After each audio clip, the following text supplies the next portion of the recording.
Ecuador, 29 de enero de 2026. Hoy vamos a hacer un análisis a fondo de una serie de documentos oficiales que, juntos, nos dan una radiografía del sistema legal y administrativo del país en un solo día. Una instantánea muy reveladora, la verdad. Totalmente. Nos vamos a enfocar en tres áreas clave.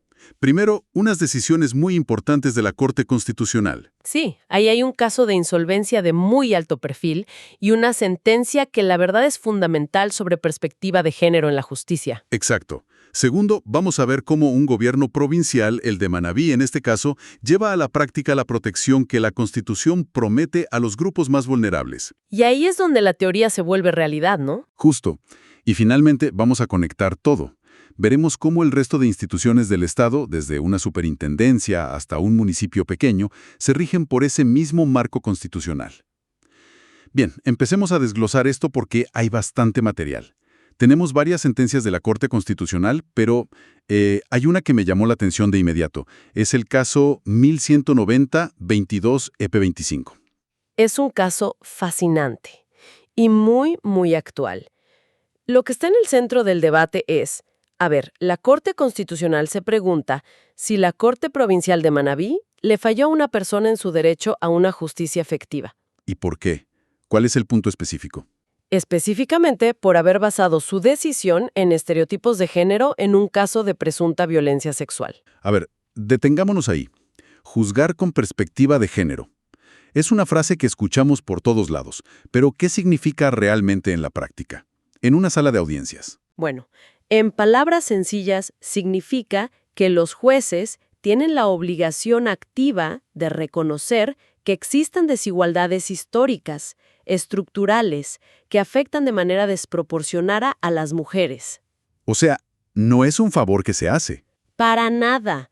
Es una herramienta para analizar las pruebas y el contexto sin que los prejuicios contaminen el fallo. Prejuicios como ella lo provocó o por qué no denunció antes, esas ideas que lamentablemente todavía existen. Entendido. Entonces, si lo veo bien, no se trata de favorecer a la mujer por ser mujer, sino de nivelar un campo de juego que históricamente ha estado muy inclinado. ¿Es así? Exactamente. Esa es una forma perfecta de verlo. Y la Corte va más allá. No lo presenta como una recomendación o, una buena idea. Sino como una obligación. Como una obligación legal. De hecho, para reforzar el punto, la sentencia cita fallos anteriores, como los casos 3173-17-EP24 y 2933-19-EP24. O sea que les está diciendo, básicamente les está diciendo a todos los operadores de justicia, oigan, esto no es nuevo, es algo que ya deberían estar haciendo. Están intentando corregir un sesgo del sistema, no solo un error en un caso aislado. Y aquí es donde la cosa se pone, para mí, realmente interesante. La decisión fue aprobada por una mayoría aplastante, 8 votos a favor. Pero hubo un voto en contra, un voto salvado del juez Alí Lozada Prado. Eso me dice que aunque hay un consenso muy claro, el tema no está completamente zanjado, ni siquiera en la máxima corte del país. Totalmente. Y entender esa disidencia es clave. Un voto en contra de 8 no es algo para desestimar. Para nada. Claro. ¿Qué podría argumentar ese voto en contra? Bueno, aunque no tenemos aquí el texto completo de su argumento, este tipo de disidencias suelen centrarse en una pregunta clásica del derecho. ¿Dónde está el límite del rol de la Corte Constitucional? ¿Te refieres a si la Corte está, de alguna manera, legislando desde el estrado? Esa es la idea. Precisamente.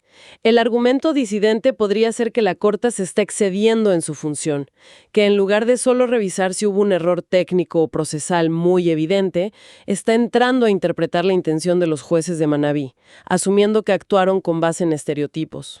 Ya veo. Es una línea muy fina. Es el eterno debate, ¿no? Entre el activismo judicial, que busca corregir injusticias sociales, y la restricción judicial, que aboga por un papel más limitado. El voto de Lozada Prado es un recordatorio de que esa tensión sigue muy, muy viva. Es increíble ver a la Corte debatiendo algo tan moderno. Pero fíjate, en esa misma fecha, en esa misma sala, también estaban lidiando con fantasmas del pasado económico de Ecuador. Sí, un contraste muy fuerte. hablemos del caso 1624-21-EP25. La saga legal de Roberto Isaías Dasun, que parece no tener fin. Una saga, esa es la palabra perfecta. Este caso es de verdad un laberinto procesal. Para poner un poco de contexto, todo comienza con una demanda de insolvencia presentada, ojo, en 2014. En 2014, llevamos más de una década con esto. Así es. Y la presenta el fideicomiso AGD-CFN. Un momento, AGD-CFN. Hay que recordar qué significa eso. La AGD fue la Agencia de Garantía de Depósitos. La entidad que se creó para gestionar la crisis bancaria de finales de los 90. O sea que estamos hablando de una deuda que tiene sus raíces en uno de los momentos económicos más turbulentos de la historia reciente del país. Exacto. Y la deuda que se reclama es astronómica, ¿eh? Supera los $1,000 millones. ¡Wow! Como te puedes imaginar, un caso de esta magnitud se extiende por años, acumulando incidentes, apelaciones, cambios de juez. Es un expediente que debe pesar una tonelada. Y en medio de todo ese laberinto, parece que hay un punto de quiebre en el año 2020. A ver si entiendo esto. Después de 6 años de proceso, un juez llega y básicamente aprieta el botón de reinicio. Declara nulo todo lo que se había hecho. Así es. ¿Y con qué argumento? Pues con un argumento muy técnico, que la deuda que se reclamaba no era líquida y determinada. ¿Y eso qué quiere decir en cristiano? En palabras sencillas, el juez dijo que no estaba del todo claro cuánto se debía exactamente, y que por lo tanto el juicio de insolvencia no podía proceder. Claro, y eso obviamente no le gustó nada a la Procuraduría General del Estado, ni a ellos, que son los abogados del Estado, ni al Banco Central del Ecuador. Apelaron inmediatamente. Y esa apelación es la que llega hasta la Corte Constitucional. ¿Qué decide la Corte? ¿Le da la razón al Estado o a Isaías? Aquí está lo crucial. La Corte Constitucional no entra a decidir quién tiene la razón sobre la deuda. Su trabajo es otro. Es ser el árbitro. Exacto. Es el árbitro que se asegura de que el partido se haya jugado con las reglas correctas. Y su conclusión es que no se jugó bien. Acepta la queja de la Procuraduría y dice que la Sala Provincial del Guayas violó un principio clave llamado garantía de la motivación. ¿Garantía de la motivación? ¿Suena complicado? Pensemos en ello como cuando un profesor le pide a un alumno que muestre su trabajo en un examen de matemáticas. Ah, claro. No basta con la respuesta final, justo. Hay que explicar el razonamiento paso a paso. La Corte Constitucional básicamente le dijo a la Corte Provincial: no nos explicaste cómo llegaste a tu conclusión, pero peor aún, le dijo, ignoraste por completo algunas de las preguntas y argumentos clave que te hizo la Procuraduría en su apelación. Y eso es una falta grave, me imagino. Gravísima. A eso en derecho se le llama incongruencia, cuando tu respuesta no coincide con la pregunta que te hicieron. Entonces la Corte anula la anulación, devuelve el caso para que se haga bien. Pero esto me deja pensando. Es un laberinto que al final paga el ciudadano, ¿no? Es una tensión inherente al sistema, sin duda. Es que mientras los abogados y el Estado debaten durante más de una década sobre el artículo 513 del antiguo Código de Procedimiento Civil, la justicia real, la posible recuperación de esos fondos, sigue en el limbo. Es el gran dilema. Por un lado, necesitas estas reglas procesales estrictas para garantizar un juicio justo para todos, sin importar quién sea. Pero por otro, esa misma rigurosidad se puede convertir en un arma para dilatar los procesos indefinidamente, y eso genera una sensación de impunidad. Este caso es un monumento a esa paradoja. Ok, entonces hemos visto a la más alta corte del país lidiando con principios fundamentales y con historias económicas muy complejas. Pero ¿cómo aterriza todo este gran marco legal en el día a día? ¿Cómo se traduce en la gestión de un gobierno local? Exacto. Y para eso tenemos un documento de la Prefectura de Manabí que, a primera vista, parece una simple lista de artículos de la Constitución. Exacto. Y la primera reacción podría ser pensar que es un simple copiar y pegar. Pero esto plantea una pregunta muy importante. ¿Por qué un gobierno provincial dedica tantas páginas a citar casi textualmente la Constitución para justificar una ordenanza? Supongo que para blindarse legalmente, para que nadie pueda decir que se están inventando competencias. Esa es una parte fundamental. Lo que están haciendo es construir los cimientos de su política. Anclan cada aspecto de su competencia en un mandato constitucional directo. Es como si dijeran: No hacemos esto porque se nos ocurrió, sino porque la ley nos obliga. Lo hacemos porque el artículo 36 nos obliga a proteger a los adultos mayores, el 39 a los jóvenes, el 43 a las mujeres embarazadas, y así sucesivamente. Es impresionante la lista. Mencionan artículos específicos para casi todos los grupos que se te ocurran. Personas en movilidad humana, o sea, migrantes y refugiados, niños y adolescentes, personas con discapacidad, personas con enfermedades catastróficas. Es un catálogo completo de los deberes del Estado.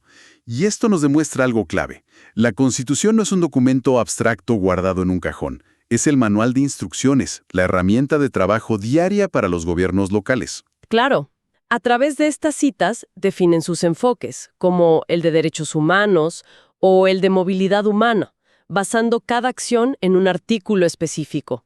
Subrayan que la obligación de garantizar la igualdad y proteger a los más vulnerables no es solo del gobierno central, Es de todos. es de todos los niveles del Estado. O sea que cuando la prefectura de Manabí diseña, no sé, un programa para jóvenes emprendedores o un refugio para migrantes, puede señalar directamente el artículo de la Constitución que le da no solo el permiso, sino la orden de hacerlo. Exactamente. Es su justificación y su mandato. Y esta misma lógica, esta misma estructura, la vemos en los otros documentos del día. Cierto. Tenemos resoluciones de entidades muy distintas. El Gobierno Autónomo Descentralizado, el GAD, Municipal de Gualaquiza, la Alcaldía de Camilo Ponce Enríquez e incluso una de la Superintendencia de Economía Popular y Solidaria, la SEPS. Que tratan temas totalmente diferentes. Gualaquiza habla del uso de suelo agrícola, la SEPS está regulando a las cooperativas de ahorro, son mundos aparte, Mundos aparte, sí, pero todos comienzan de la misma manera, citando el mismo artículo. citando el artículo 226 de la Constitución, que, si no me equivoco, es el que establece que las instituciones del Estado solo pueden hacer aquello para lo que la ley y la Constitución les dan competencia expresa. El famoso no puedes hacer nada que no esté escrito que puedes hacer. Exacto. Precisamente. Es la piedra angular del derecho administrativo, el principio de legalidad. Lo que este conjunto de documentos del 29 de enero nos muestra no son piezas sueltas, es un ecosistema. Un ecosistema legal en pleno funcionamiento. En un día cualquiera.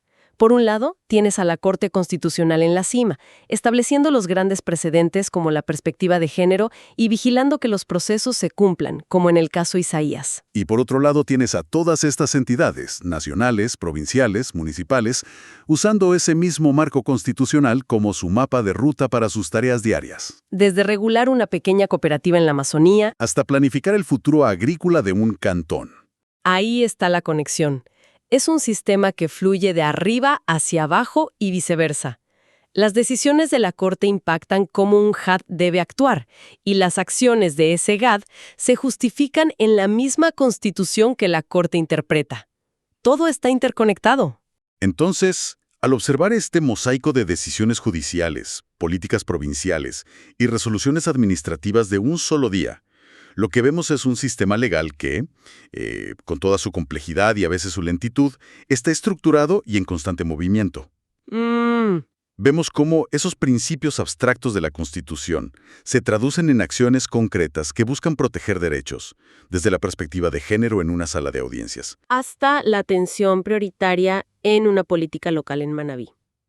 Esto nos deja con una reflexión final para considerar de qué manera la complejidad de estos procesos y la precisión de estos textos legales, que ya vimos que son la base de todo, impactan o a veces se distancian de la experiencia cotidiana de un ciudadano que simplemente busca justicia o la protección efectiva de sus derechos en el mundo real.